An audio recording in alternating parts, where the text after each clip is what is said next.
presentation. Just to give you a little background on myself, my name is Ryan Wunderlich. I've been using AutoCAD 33 years across multiple industry segments. I've taught AutoCAD at a community college as a certified instructor, and I currently teach AutoCAD and Civil 3D here in the Boise office.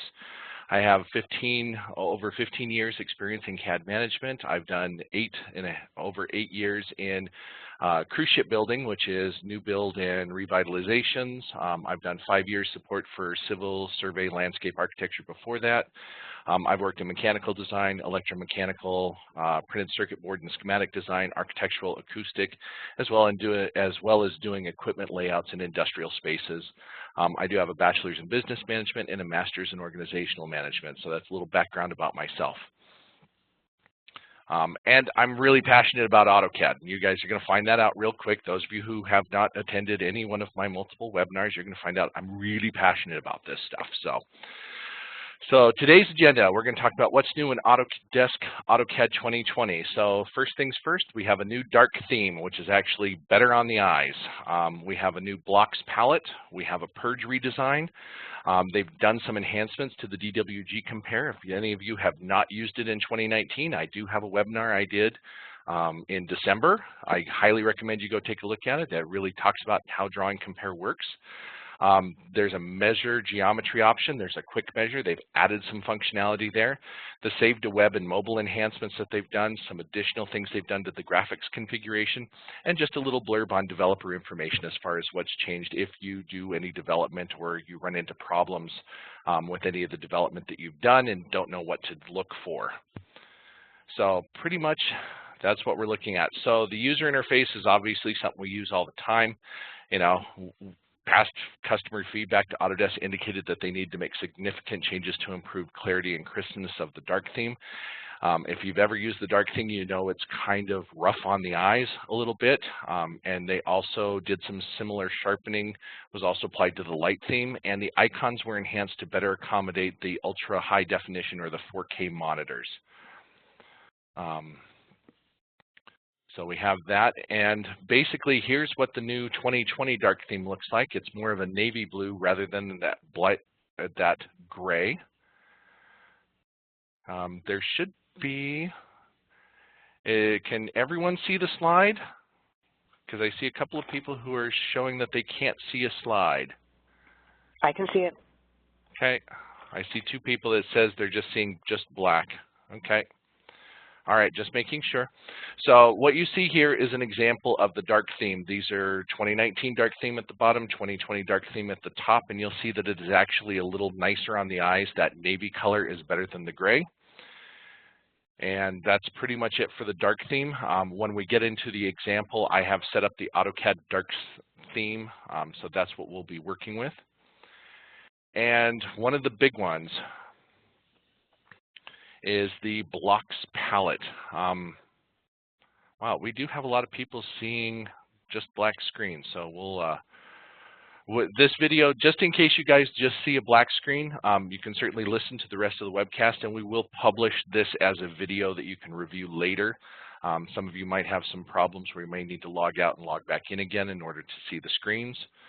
But I just want to make sure that we've got people can see them. So now we're going to talk about the blocks palette. So in the past, there have been several methods for inserting blocks that are currently available. You've got your standard insert, you've got a tool palette, you've got Design Center.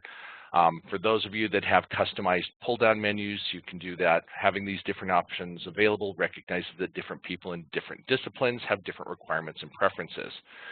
So what Autodesk did for the 2020 is they redesigned the insert dialog box to provide better visual previews of the blocks in the workflow, and the palette actually increases efficiency for finding and inserting multiple blocks, including a new repeat placement options, which can save you a step in some cases. And the key features of the new block palette facilitate your specifying and inserting blocks efficiently from a most recently used list, from specified drawings, and we're going to actually show you an example of this. But there are basically 3 tabs now in this block palette. You have a current drawing tab, shows all the block definitions that are in the current drawing as either icons or a list. You have a recent blocks, which displays all the most recently inserted blocks, either as icons or a list, regardless of the drawing. And these persist from drawings and sessions. So you can remove a block from this list by right mouse clicking and choosing Remove from List. And then you have the Other Drawing tab, which provides a way of navigating folders from which you can choose drawings to either insert as blocks or choose from the blocks defined in those drawings. Those drawings and blocks also persist from drawings and sessions. And the top of the palette includes several controls, including a field for applying wildcard filters to block names and several options for different thumbnail sizes and list sizes. So, in order to access the blocks palette, we go to the Home tab, we go to the block panel and Insert, and it will immediately bring up this new ribbon, or this new tool palette. And you'll access from the ribbon, provides the gallery of blocks currently available. And there are two new options. There's a recent blocks and a blocks from other drawings. And these two options open the block palette either to the recent tab or the other drawing tab.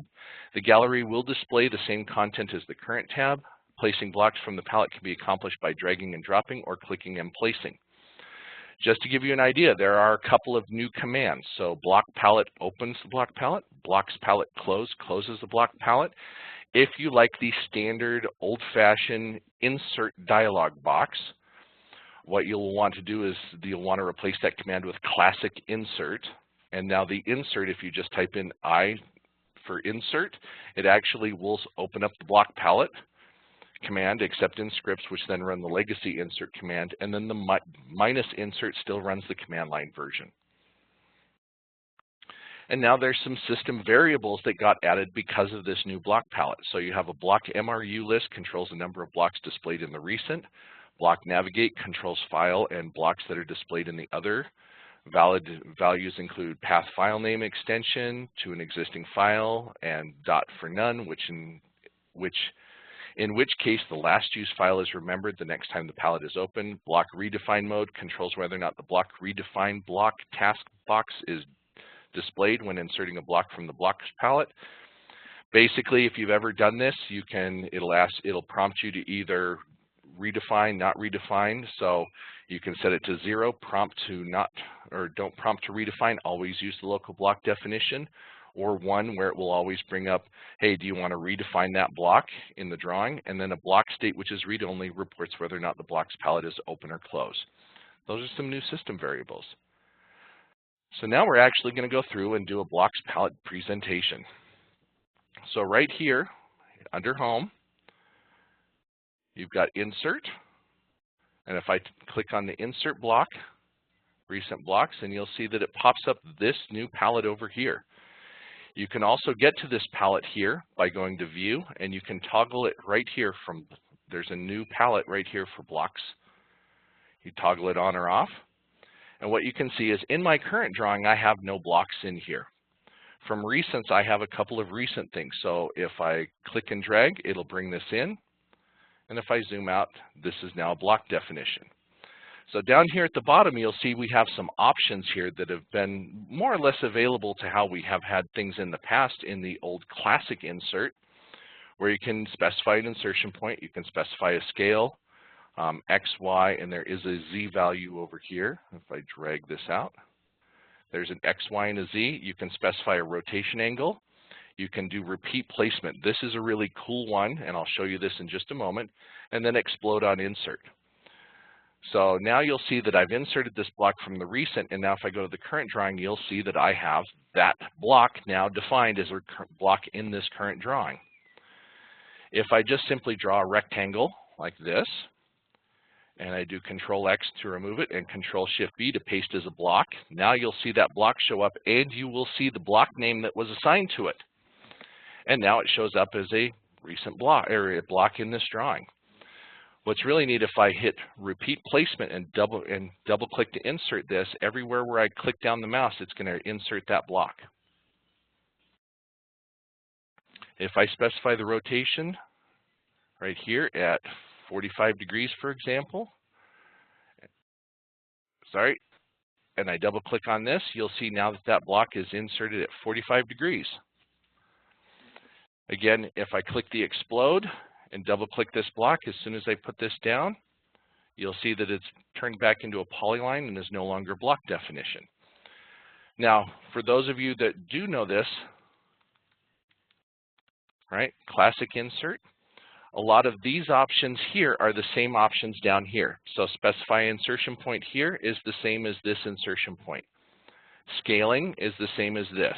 Rotation is the same as this. And the explode is the same as this. The big new gee whiz for this block palette is this repeat placement. So I like to show that off. And then if we go into something where we have a large number of items in a drawing, you will see that here is all of the blocks that are in this drawing. It makes it very easy to come in here and find another block or find a block that you've been using. And if I double click and insert this here, right, I've inserted that chair. You'll now see that that chair shows up, should have showed up on recent.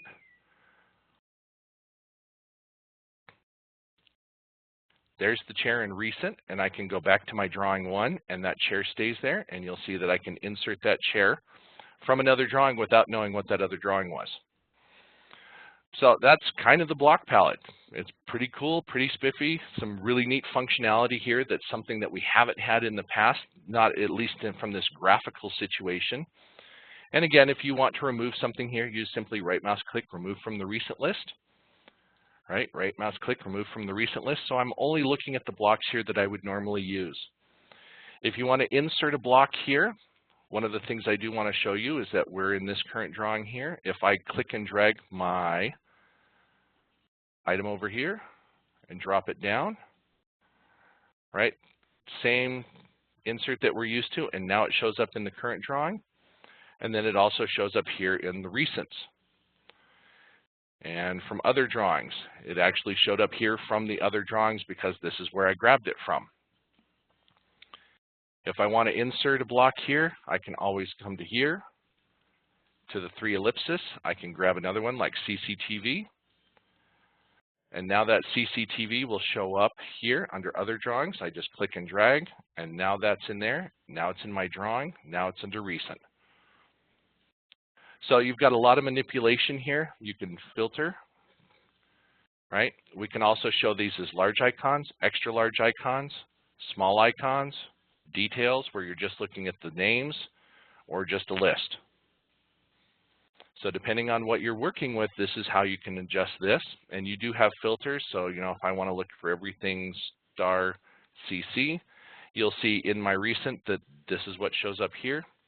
If I do the same thing here, star CC, you will see that everything that has 2 C's in it. So this rectangle that I just copied and pasted as a block has a $CC, so these two both show up here. So again, this gives us a little bit of options on how we do things, and it really increases some productivity if you use a large number of blocks.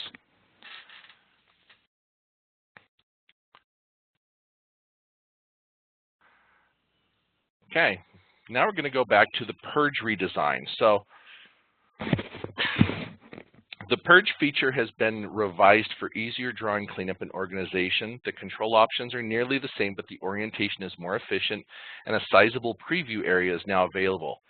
And you'll notice now that you can purge zero-link geometry without having to purge empty text objects, which is something you were unable to do in the previous versions.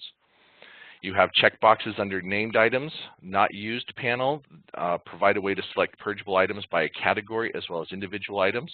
With one click, you can find the non-purgeable items button, displays additional information specific on why the checked item cannot be purged, which may be helpful in cases where you cannot figure out why you can't purge a specific item out. And for items that can't be purged, the new design provides enhanced information, including the number of objects on which layers, their impact on file size, and the Select Object button zooms in on the specified objects that can't be purged. So again, we'll come back here. We'll come back to this Purge drawing right here, this Purge example that we have. And I'm going to go ahead and close the blocks palette for now. And you'll see that this drawing is here. Again, we just launched the Purge from here. And I believe we can also launch it from here, but I usually launch it from here. Right, and you'll see that this is the new block, or the new Purge item. So if I expand out blocks, you'll see these are all the blocks that can be purged. Here, I can put a check mark and it will grab all the blocks. I can grab everything in the drawing, it will purge out everything. And this should look very similar to what you're used to, just in a slightly different format. But the big thing is here is find non-purgeable items. So if I go to blocks here, and you'll see all of these $ or asterisk D, these are all unnamed blocks like the U's. These are redefined blocks of some kind. And you'll see that this block right here, this star D304, is a dimension that somebody did as a block. It says it can't be purged. But you'll see right here that it's a rotated dimension. There's one instance on layer A-Anno-Dims.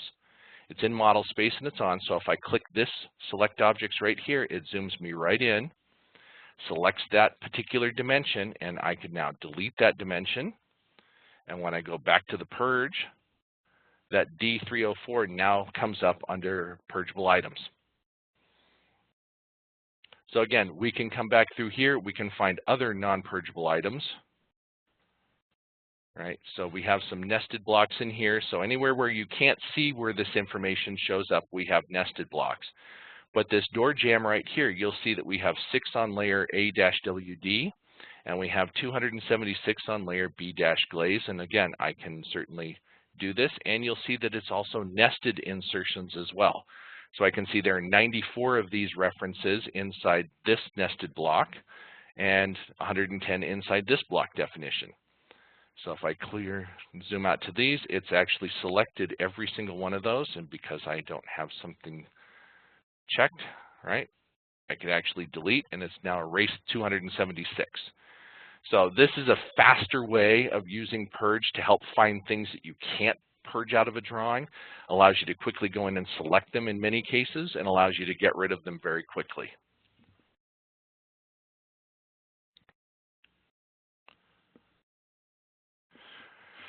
So the next thing we're going to talk about is the DWG compare enhancement. So any of you who've used the DWG compare where you've overlaid the two drawings, you can now directly compare and edit the current drawing together with a specified drawing, which you couldn't do previously. The comparison takes place in the current drawing. Any changes you make in either the current drawing or the compared drawing are dynamically compared and highlighted. And to facilitate direct editing in the compare state, the options and controls were moved from the ribbon to a dock toolbar at the top of the drawing area. Most of the options were combined into the setting control and enhanced as shown. You can easily toggle this comparison from the toolbar and the display of the differences from that settings control panel there. The change sets are surrounded by orange revision clouds, which are more clearly visible when you're zoomed in. Major features include you can import now the highlighted differences from the compared drawing into the current drawing. If you do so, these objects will now exist in both drawings and will automatically turn gray. Only the objects that are not in the current drawing can be imported. You can also export both drawings into a new snapshot drawing that combines the similarities and the changes between both drawings, and this operation provides the same results as performing a drawing comparison in AutoCAD 2019, where you save that drawing out as a compared drawing. And the arrow buttons provide a way to step through each change set, which we didn't have before. Now, there are some limitations to the DWG compare. So the DWG compare feature does not support all object types in AutoCAD. Some of the exceptions are OLE objects, cameras, geographic data, any GIS objects from Map 3D, any non-DWG underlays, images, coordination models, and point clouds. The other thing that I want to stress here, which is not one of the limitations listed here, is that you can have a block with identical geometry with a different name, and it will not come up because the geometry is the same. DWG compare is entirely for geometry. It does not look at layers, and it does not look at block names. Now, if you guys are using any of the verticals, such as AutoCAD electrical or mechanical, there are specific limitations with those as well. So when performing a comparison and you import the electrical and mechanical objects similar to a copy and paste behavior, some of the toolset components lose their custom functionality. And the list of what happens for the electrical toolset is wires lose some of their properties like color and size. Wire data is available in the project as layers and cannot be imported into the drawing comparison. You've got some wire numbers get disconnected from the wire source and destination arrows imported will not have the correct wire numbers. Schematic terminals, these blocks will retain their electrical properties, but the terminal wire numbers will not be updated. And balloons, the imported balloons will not be grouped and will be available only as exploded geometric objects. Again, this is for the electrical. So AutoCAD electrical doing DWG compare, these are limitations. For AutoCAD mechanical, any of the mechanical symbols that's attached to an object also imports the associated object. So if a weld symbol is attached to a rectangle, when you import that weld symbol, it also brings in that rectangle. Any standard part, importing a standard part will not update the bill of materials unless you also select the associated part reference of the standard part. And importing any FEA or finite element analysis object will not include its mechanical data, and the object will be imported as a block. So those are some of the things you need to be aware of. Now when we go back to our compare drawing here, so for example, here's a drawing that I have. For those of you that saw my DWG compare, you should recognize this. It's the same one. And again, we just come to here, drawing utilities, DWG compare. It's going to ask me to select the other drawing, so I'm going to select the college building 2 right here. And you'll see these are the orange rectangles it was talking about. You'll see that it highlighted both text and it brought in some information, and you'll see this information here where there's an extra wall with an extra door. So these are all the things that were changed. And again, what we talk about here is if we click on the settings right here in this modeless dialog box, the hatch is turned off. When I turn the hatch on, it'll actually draw the rectangle around the hatch. And again, these are the arrow keys for the navigation. So as I click here, it goes to the first difference, the second difference, the third, the fourth, the fifth. And again, this is just a difference in the hatch pattern, and it actually detected that as a change. This, I moved the text slightly and misspelled it, and it detected either of those. And then you'll see this new wall I put in. And what you can do is you can come up here, and this is the import objects. It asks you to select the objects. When I select the objects here and hit enter, it now brings these objects from one drawing, the compare-2 drawing, into my A2 drawing into my A1 drawing, and you'll see it immediately made those gray because now it's the same in both. And if I want to save this out, you can go ahead and just click export a snapshot. It will be combined into a new snapshot drawing. When I click continue, it asks me to save this drawing, and it says compare. And then this drawing, when you open it up, looks exactly like this. And there are some other settings in here, so anything that is red is not in the current drawing, and you can just simply click on the color, and you can change the color for better visibility depending on what your needs are. You'll also see here that I do have in the settings, I have draw order. So right now my current drawing is on top, my not current drawing is in the background. We can flip that, so the stuff that's not in the current drawing is on top. You can also change the color of the clouds. If you don't like orange, you can change this to another color, let's say green. And you'll see my updated clouds change to green. And again, you have rectangular, or you can do polygonal clouds where it will actually follow the geometry much more closely in a polygonal. So for example, this was my changed geometry. And so this is where everything was changed. And then you can turn off whether or not you're detecting hatch, right? I turn that off, that disappears. And if I'm looking at text, that disappears because it's no longer comparing text or hatch. Right? When in it, you can toggle everything on or off. So I can leave the DWG compare open, and I've just now turned off the comparison. When I turn it back on, it comes back to here. And when I'm complete, I click the check mark and takes me back to the state where I'm at. So that's the DWG compare enhancements. So it's the same functionality that you've had with some additional enhancements.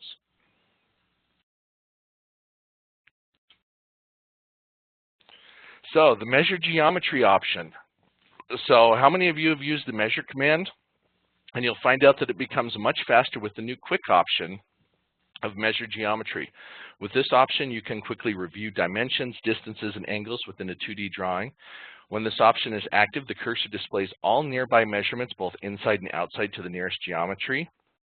The squares displayed at the left side of the example will represent 90-degree angles.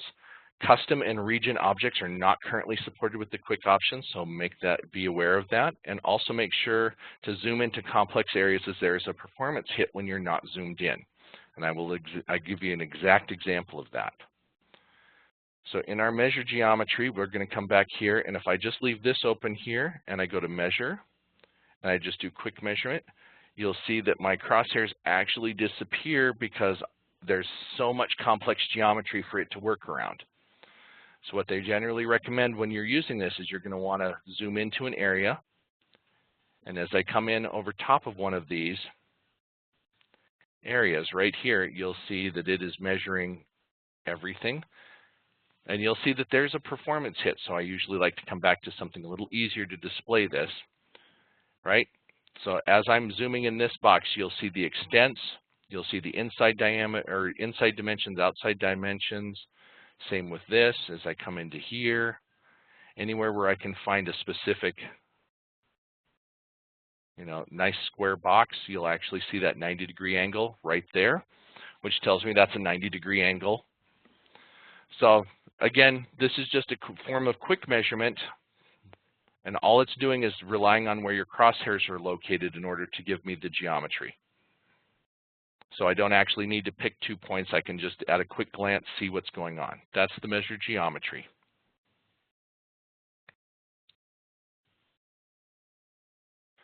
So save to web and mobile enhancements. So AutoCAD 2020 includes additional support for AutoCAD Web and AutoCAD Mobile. The enhancements are as follows.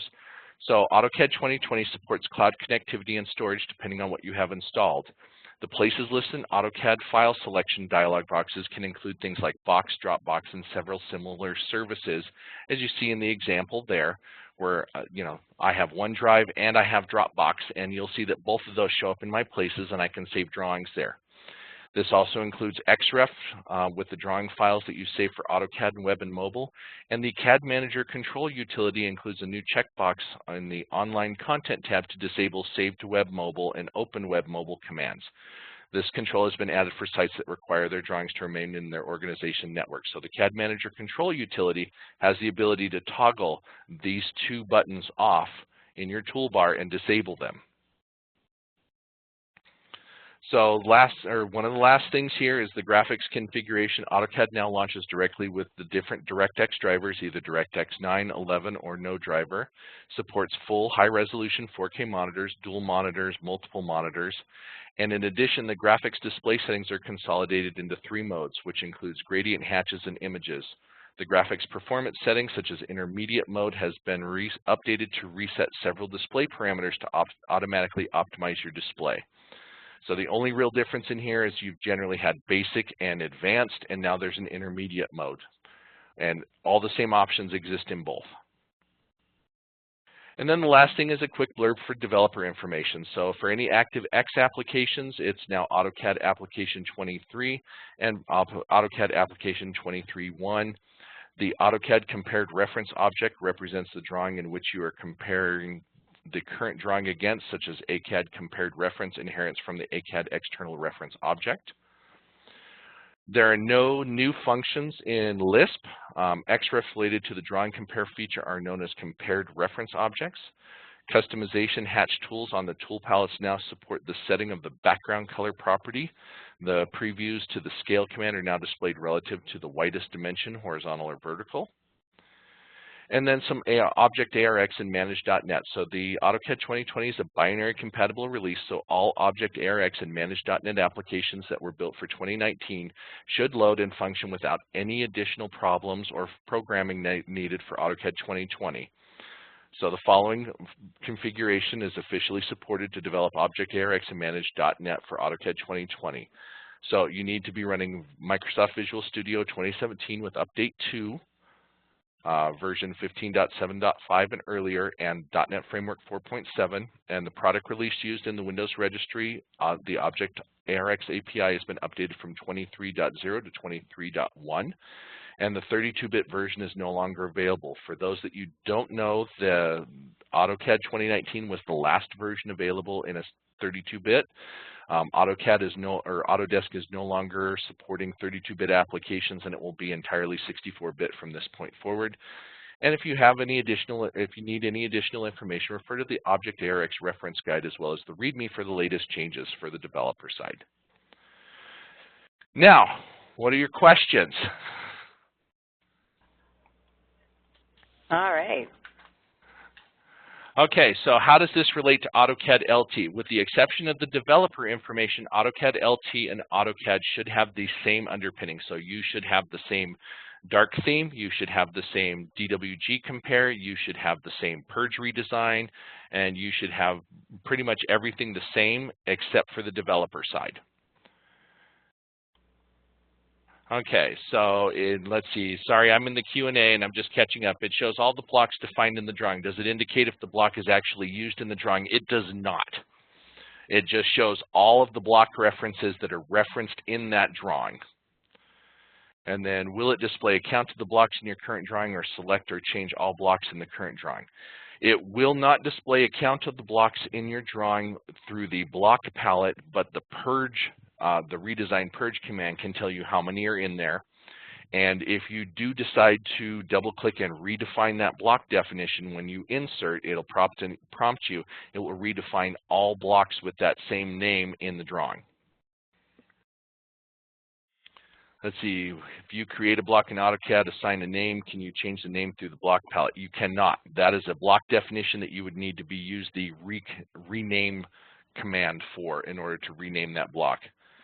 What is the ribbon tab named parametric used for? That's actually used for parametric modeling. That's a form of modeling that relies entirely on constraints, and basically you're constraining geometry to operate a certain way. If you're not familiar with it, it's primarily used for Inventor, Mechanical, and some of the other programs like that. Let's see, when purging, deleting nested items, does it delete the entire block it's nested in, or just the object you want to purge? Okay, if that block is nested in another block, just so you know, you have to delete all of the instances. In other words, it will not purge the information out of the nested block. You have to either explode that block to remove the nesting, or you have to erase that block that it's nested in. Let's see, when you go to insert sheet list tables and pick examine table, how do we retain additional data types in the sheet set table when using the example table with all the desired characteristics are set? Okay, that's going to be talking about sheet sets, and we're going to have to talk about that later. I believe that's the webinar in June, is all about sheet sets and fields. So with the new blocks palette, if you do a normal Control-C and Control-V, does it automatically create an anonymous block, or is it inserted as the basic geometry? It is inserted as the basic geometry unless you do Control+Shift+V, which is paste as a block. Then it will create that $C block, and then it will add that to the block palette. And I assume the quick measure option is actually looking at the true geometry of the drawn object. So if you had a room drawn but had not filtered out a corner, such as the lines were in an apartment, the display distance would actually be line geometry. Yeah, it's looking at the true geometry on the screen based on what you have. So if you have not done any cleanup or trim, it's what it's going to do. How does the recent block works with dynamic? That is a very good question. So let's jump back in here and let's go ahead and, all right, we'll bring this up real quick. Let's bring in, right, there's an annotative block. Oh, let's grab a fun one, right, Imperial Window. So I brought in those two, and now if I bring up my block palette,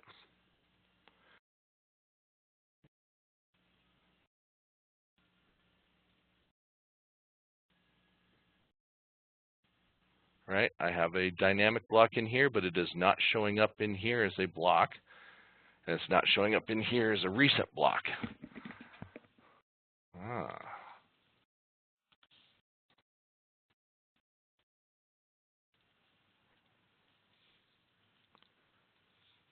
Oh, that's interesting.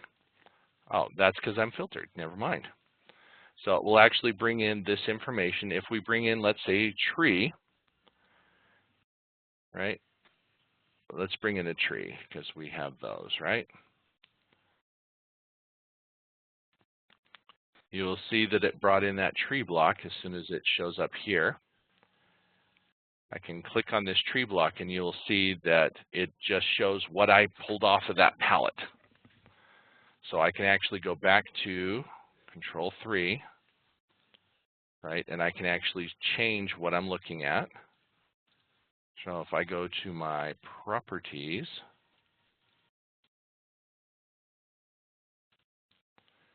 right, I can say which one we are using from here. Let's see if I've got this,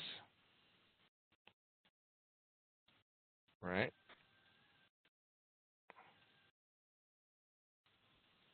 Round plan. So now it should show the round plan toilet. And you'll see that it defaults back to the initial state of that dynamic block. So how does the recent blocks work with dynamic? When we're here, and let's clear those filters, you will see that it only shows the initial state of that dynamic block. It does not show which version you actually inserted, because from the block palette I changed it to insert the round top view, and you'll see that the toilet still shows this view. Does the Civil 3D 2019 Object Enabler work with AutoCAD 2020? No, it does not. The Object Enabler for Civil 3D 2020 should be out. I believe it's actually out now because Civil 3D 2020 should have come out. Yes, it does still use the same 2018 DWG format. And how does the replace block work with dynamic blocks? That's going to be the same thing, right? I double click on this. It asks me to redefine the block. I'll redefine it, put it in here, and what you will see here is that it redefined the block, but because the block still is dynamic and has the same state, this round plan, it updated the block but kept the same information. Just to be sure, is VBA component still a part of 2020? Hold on. There we go. Sorry. There will be a VBA add-on, just like there is today in 2019 and 2018 in the earlier versions, where you will need to have the additional installer for the VBA components to still continue to work. Are there any issues running the new version on Windows 10? We're in the process of switching over. I'm on Windows 10 right now. I have not had any problems with 17, 18, 19, or 20. So it is actually fully certified for Windows 10, so you should be good there. He's using AutoCAD LT 2020. Are there any references I can use to set up a Trimble R1 GPS receiver? The locate me option remains grayed out even when the receiver is turned on. That I am not aware of. My guess is you probably need to contact Trimble and find out why it's either not connecting. If that locate me option remains grayed out, then that's probably something related to the setup of the Trimble. Let's see, did DIM update all return? That I don't believe so. If it's not working today, then my guess is it's still not working, and that's one that I usually loved. Percentage-wise, where does AutoCAD stand now against Revit? Do more or less people use AutoCAD from the last year, and why? Okay, let's talk about this from the 10,000-foot overview. Revit is primarily used for architecture projects. AutoCAD is still what I call, it's the gateway drug. Everyone starts with AutoCAD. That's usually where most people start. This is where you get familiar with things, and there are still a lot of customers who just use basic AutoCAD because it accomplishes all of their tasks that they need. Not everyone uses Revit because not everyone needs that kind of level of project horsepower. And again, do more or less people use AutoCAD from the last year? And I would say it's about the same. Simply because the people who are entrenched in AutoCAD, their processes support it, and it's really primarily the architects that are moving more toward Revit. That's pretty much where I see things. That's where I've noticed things. With now the BIM 360 and doing collaboration in the cloud, Revit becomes a lot more viable for architect firms to collaborate on projects. But there are still a lot of people who are still using AutoCAD or some of the AutoCAD verticals because that's what their process supports. Dark theme, does this force yet another graphics issue for developers handling image transparency? It should not. All it's changing is the outside, the GUI on the outside. It's not actually changing anything inside the AutoCAD drawing window. Mine's still black. That's how I like it. Can measure geometry display multiple units? No, it can only display the units that your drawing is currently set to. Let's see, in the current drawing, you have a block that started with $C. Is there a useful way to give it a name? Yes. Type in rename. Comes up here. Here's that AC right here, and I can rename it to rectangle. And I hit OK. And now you'll see that it's no longer an $C. It actually comes in now as rectangle, and that's my block.